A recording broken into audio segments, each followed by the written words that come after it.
Eunice, you can do anything now. Now, our next guest also has some creative solutions for people feeling the heat, and he knows a lot more than just economic danger, having been a combat pilot during America's conflict in Vietnam.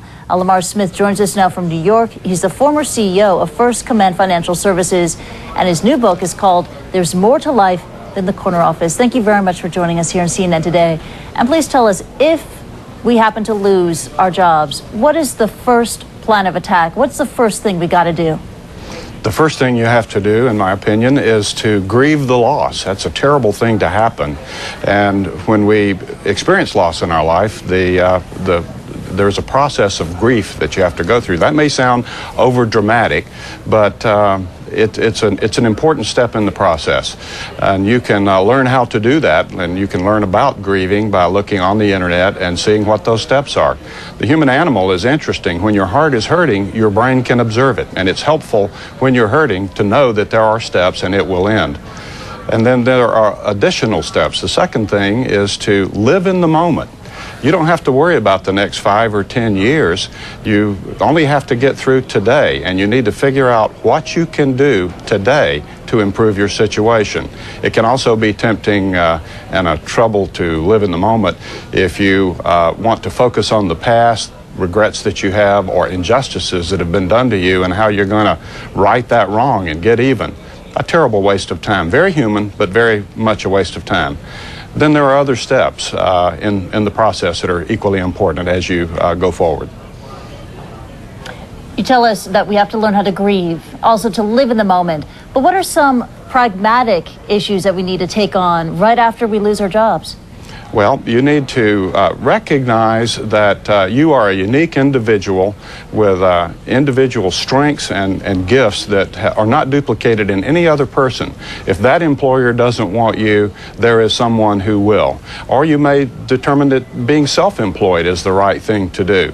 It's a wonderful opportunity to reassess completely who you are, what you stand for, what your personal values are, and how you are uniquely wired to serve other people and to enjoy that process. If you align your career choices with your unique gifts, your success is going to be actually more easily assured.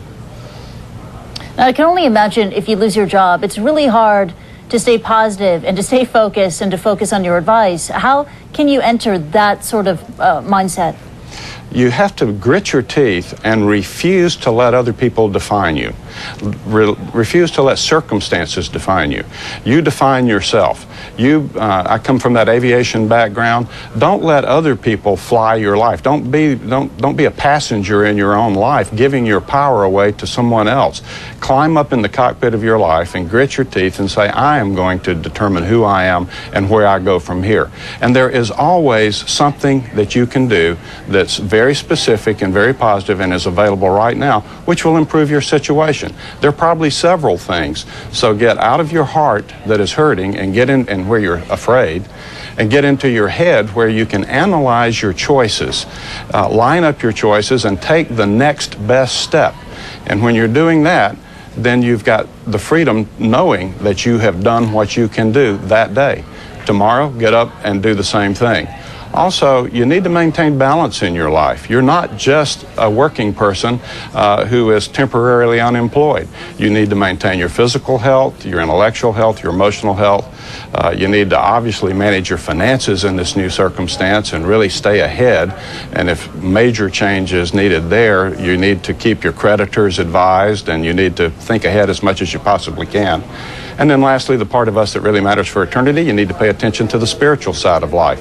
So suddenly when you get an attack of being laid off from work, unexpected, maybe unfair, and it scares you, this is a wonderful time to do certain things that help you in the career area, but also to take the opportunity to address other aspects of your life. Progress in some of these other areas makes you feel so much better about yourself. Yeah, you actually have some, free time to, for example, bond with your family and your children. But let's say you are downsized. What is the best way to land that new job? What do you have to do? Well, there are a number of assessment tools that are available to help you figure out what your unique wiring is. And you may have been in an industry that you didn't enjoy all that much, or in a career field within an industry that you really didn't enjoy all that much. What a wonderful opportunity to reassess, to figure out what your attributes are and where those attributes are best deployed in the marketplace. Simple processes are available all over the world. A lot of them are available through colleges and placement offices of that type, where you can figure out what your attributes are and open up your thinking to other possibilities. What a wonderful opportunity. Take what other people may intend for ill for you and convert it to good. All right, Lamar Smith, author of There's More to Life Than the Corner Office. Thank you very much for joining us. Thank you, Christy. May I mention my website, because it has a lot more information of the type that we're talking. www.improvingyourbalance.com. It even has a checklist on it on the blog that's associated. There we go. You got your plug. Thank you very much, Lamar. Do take care. Now, up next, it is called the Gateway Drug.